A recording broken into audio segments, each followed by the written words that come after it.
Let's take a moment to discuss the postulates that Euclid lays forth from which he builds his entire geometry. These are the assumptions, the baseline assumptions he makes that are true that are going to help us prove everything else.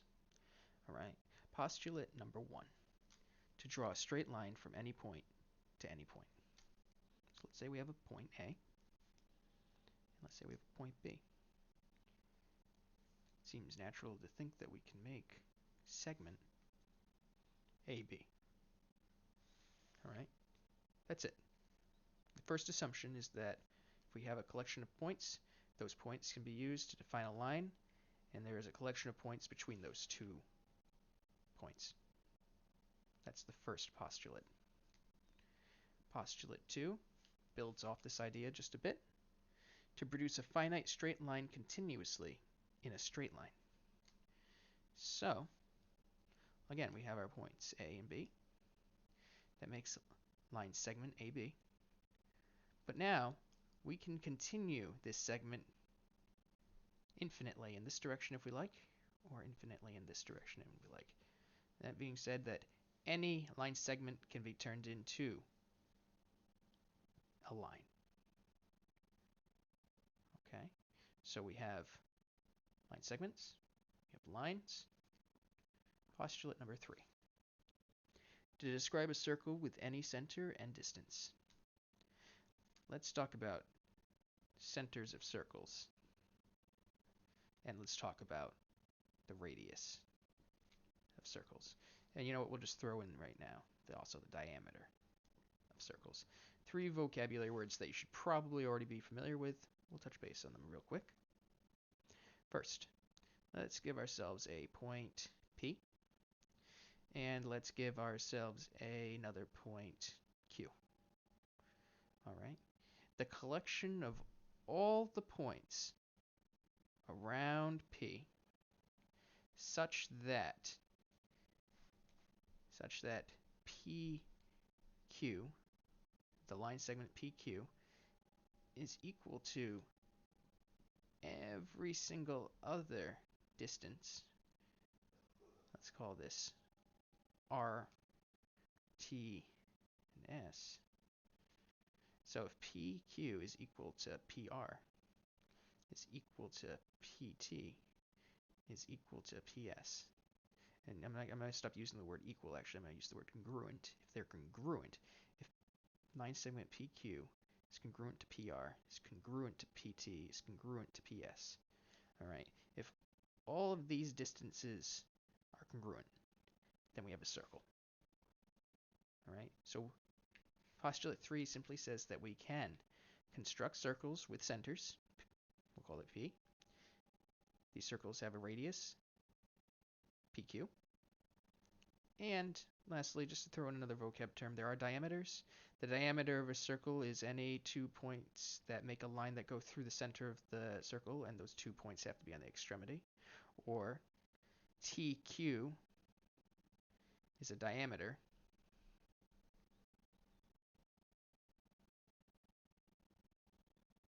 of, let's call this circle P. All right. So postulate 1, 2 points make a line. Postulate 2, the line can keep going. Postulate 3, circles exist, we can use them. They're defined by radiuses.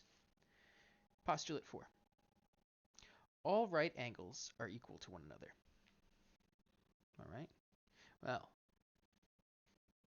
the very idea of an angle could be based on the idea that we have a circle. Okay, it's a poor circle. We have a circle. If we consider the angle measurement from here to here and the angle measurement from here to here, let's call this point A, and call this point B.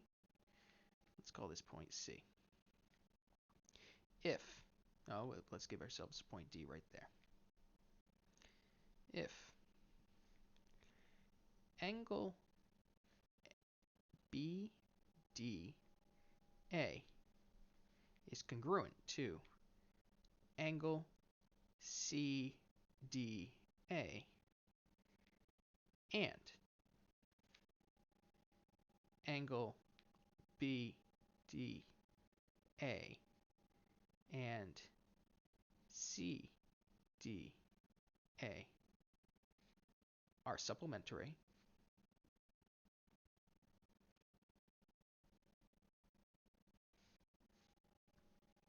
then they are right.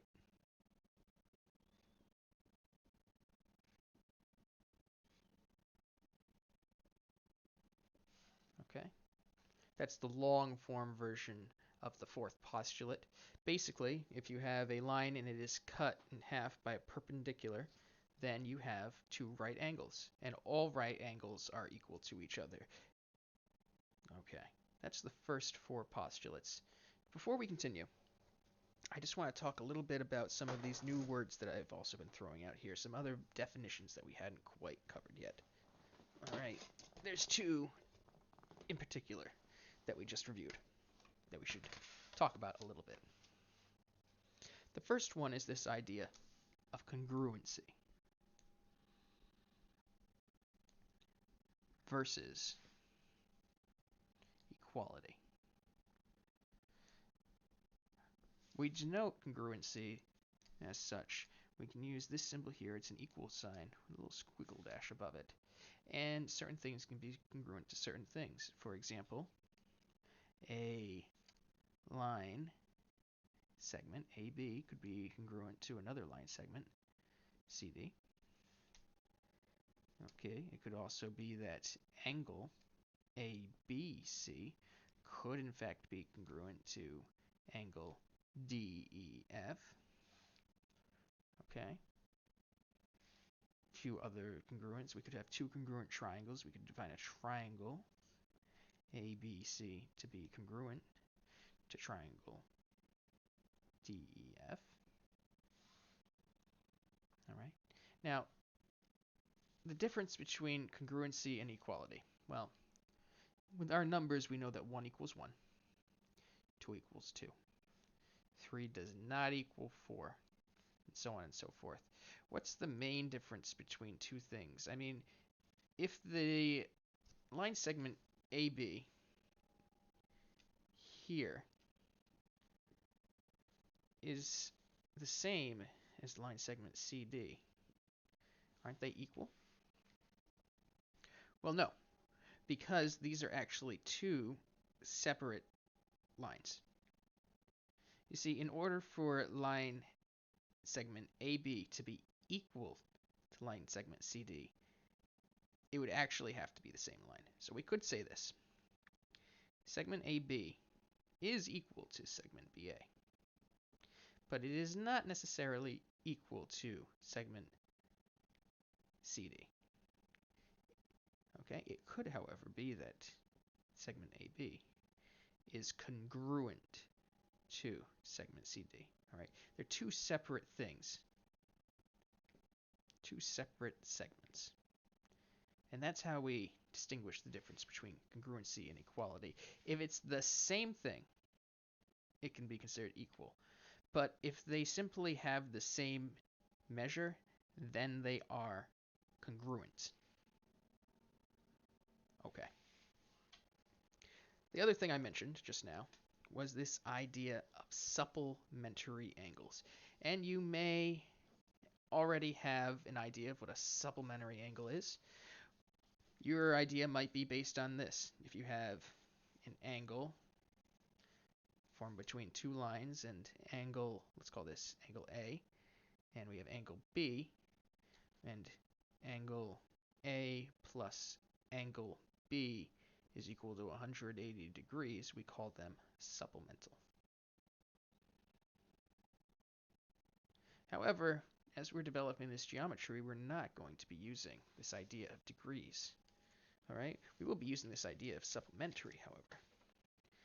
But let's come up with a way to refer to this straight line, which you would think of as 180 degrees, without the notion of 180 degrees on it. How would we do that? Well, we could, just a moment. refer to it as such.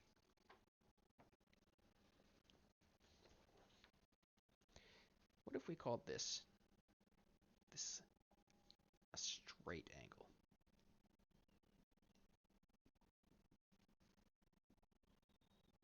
Okay, call this a straight angle. So there is an angle here, all right? Referred to as a straight angle. You can think of it as an angle dividing a circle in half. So we have a circle, and you have any line through that circle, and you're dividing that circle in half, and everything up here will be equal down here. We'd have a straight angle. And if you cut a straight angle in half, such that both those halves are equal, then you have two right angles. And all right angles are equal to each other. That is postulate number 4. Once more.